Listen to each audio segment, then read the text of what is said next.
Nobel পুরস্কার সম্পর্কিত 10টি সবচেয়ে গুরুত্বপূর্ণ তথ্য নিয়ে এই ভিডিওটি, যা চাকরি পরীক্ষার্থীদের জন্য খুবই গুরুত্বপূর্ণ। চলুন শুরু করা যাক। নোবেল পুরস্কার প্রবর্তন করা হয় 1895 সাল থেকে এবং এটি আলফ্রেড নোবেলের উইল অনুযায়ী এই 1895 সাল থেকে নোবেল পুরস্কার প্রবর্তন করেন।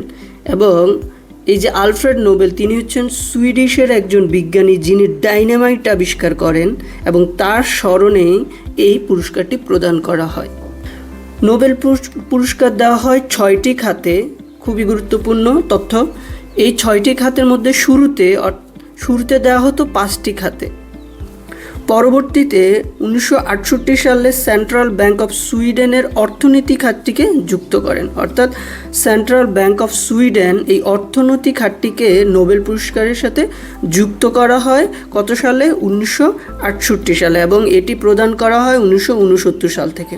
তাহলে আপনারা এই প্রথম কত সালে অর্থনীতিতে পুরস্কার দেন, এই সালটি মনে রাখবেন, 69 সালে। ঠিক আছে। পুরস্কার কোথা থেকে প্রদান করা হয়? খুবই গুরুত্বপূর্ণ। শুধুমাত্র শান্তিতে যে নোবেল পুরস্কারটি দেওয়া হয় সেটি দেওয়া হচ্ছে নরওয়ের অসলো থেকে। এই অসলো হচ্ছে নরওয়ের রাজধানী। এই নরওয়ের রাজধানী অসলো থেকে শান্তিতে যে নোবেল পুরস্কারটি সেটি দেওয়া হয়, আর বাকি যে 5টি দেওয়া হয় সেটি হচ্ছে সুইডেনের স্টকহোম থেকে।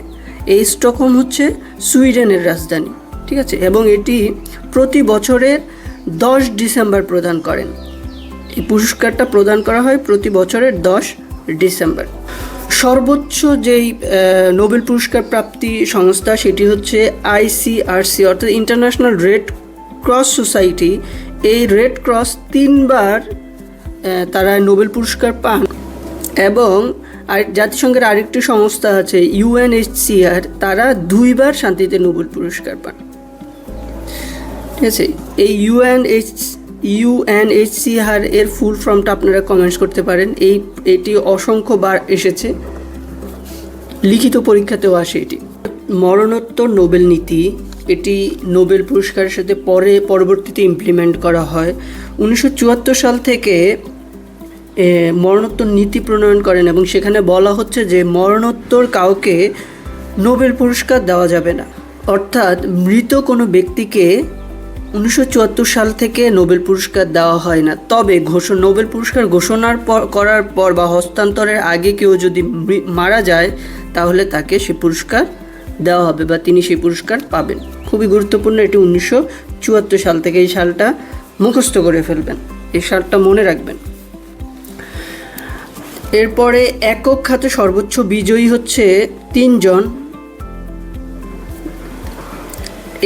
এইটা একটা নীতি, এবং এই নীতিতে বলা হচ্ছে যে একটি নির্দিষ্ট বছরে একক কোনো খাতে সর্বোচ্চ 3 জনের বেশি ব্যক্তিকে যৌথ পুরস্কার দেওয়া যাবে না। যৌথভাবে যে পুরস্কার দেওয়া হয় একটি নির্দিষ্ট বিষয়ে, সেখানে 3 জনের বেশি কাউকে দেওয়া যাবে না।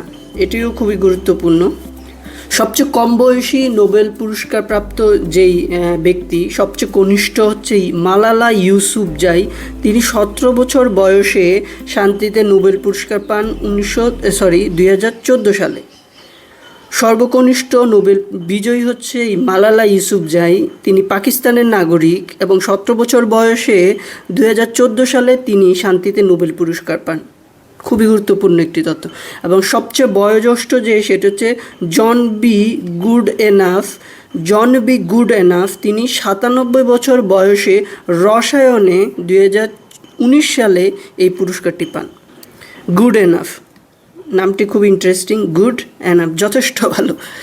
উনি 97 বছরের সবচেয়ে বয়োজ্যেষ্ঠ যে নোবেল পুরস্কার প্রাপ্তি, তিনি রসায়নে পান 2019 সালে। এবং মালালা ইউসুফজাই পান হচ্ছে 2014 সালে। 2বার নোবেল বিজয়ী বিজ্ঞানী, 2বার যে নোবেল বিজয়ী বিজ্ঞানী তারা হচ্ছেন এরকম, 2বার নোবেল পেয়েছেন এরকম হচ্ছে 5 জন। তার মধ্যে মাদাম কুরি, যিনি একমাত্র ব্যক্তি বিজ্ঞানের 2টি ভিন্ন শাখায় নোবেল পুরস্কার পান, অর্থাৎ পদার্থতেও এবং পদার্থ ও রসায়নে তিনি নোবেল পুরস্কার পান মাদাম কুরি। এই জাতীয় আরও 5 জন আছেন বাঙালি নোবেল বিজয়ী। এটা খুবই গুরুত্বপূর্ণ, খুব মনোযোগ দিয়ে এই তথ্যগুলো দেখবেন। রবীন্দ্রনাথ বাঙালিদের মধ্যে 3 জন বাঙালি নোবেল বিজয়ী নোবেল পুরস্কার পান। 3 জন বাঙালি নোবেল পুরস্কার পান এবং তাদের প্রথম যে হচ্ছে সে হচ্ছে রবীন্দ্রনাথ ঠাকুর। এই রবীন্দ্রনাথ ঠাকুর 1913 সালে সাহিত্যে প্রথম এশীয় হিসাবে গীতাঞ্জলি কাব্যগ্রন্থের অনুবাদ গ্রন্থ, অনেকে এখানে ভুল করে, খুবই কারেকশনেবল একটি তথ্য। গীতাঞ্জলি কাব্যগ্রন্থের বাংলাটার জন্য তিনি পুরস্কার পান না, গীতাঞ্জলি কাব্যগ্রন্থের অনুবাদ যে গ্রন্থটি, সেই অনুবাদ গ্রন্থ, ইংরেজির অনুবাদ গ্রন্থের জন্য তিনি সাহিত্যে নোবেল পুরস্কার পান 1913 সালে। এবং তিনি হচ্ছে প্রথম এশীয়, খুবই গুরুত্বপূর্ণ তথ্য, প্রথম এশীয় রবীন্দ্রনাথ ঠাকুর 1913 সালে গীতাঞ্জলি কাব্যগ্রন্থের ইংরেজি অনুবাদের জন্য। অমিত্য সেন দ্বিতীয় বাঙালি, তিনি 1998 সালে অর্থনীতিতে পুরস্কার পান।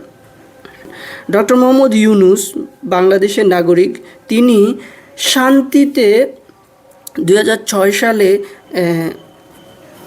শান্তি পুরস্কার পান, যৌথভাবে, এককভাবে না। ডক্টর মোহাম্মদ ইউনুস এবং গ্রামীণ ব্যাংক, এখানেও একটি কারেকশনেবল তথ্য আছে। অনেকেই ডক্টর মোহাম্মদ ইউনুসকেই এককভাবে মনে করেন। যদি কোনো অপশনে বা কোথাও লেখার সুযোগ আসে, লিখিত পরীক্ষায় তথ্য আপনারা উপস্থাপন করেন, সেখানে ডক্টর মোহাম্মদ ইউনুস ও গ্রামীণ ব্যাংক এই তথ্যটি দিবেন। ডক্টর মোহাম্মদ ইউনুস ও গ্রামীণ ব্যাংক 2006 সালে শান্তিতে নোবেল পুরস্কার পান এবং তিনি হচ্ছেন একমাত্র বাংলাদেশি নাগরিক। ঠিক আছে, এই হচ্ছে নোবেল পুরস্কার সম্পর্কিত সবচেয়ে গুরুত্বপূর্ণ তথ্যগুলো নিয়ে ভিডিওটি। আপনারা অবশ্যই ভালো করে একবার রিভিশন দিবেন, দেখে নেবেন, আপনারা উপকৃত হবেন।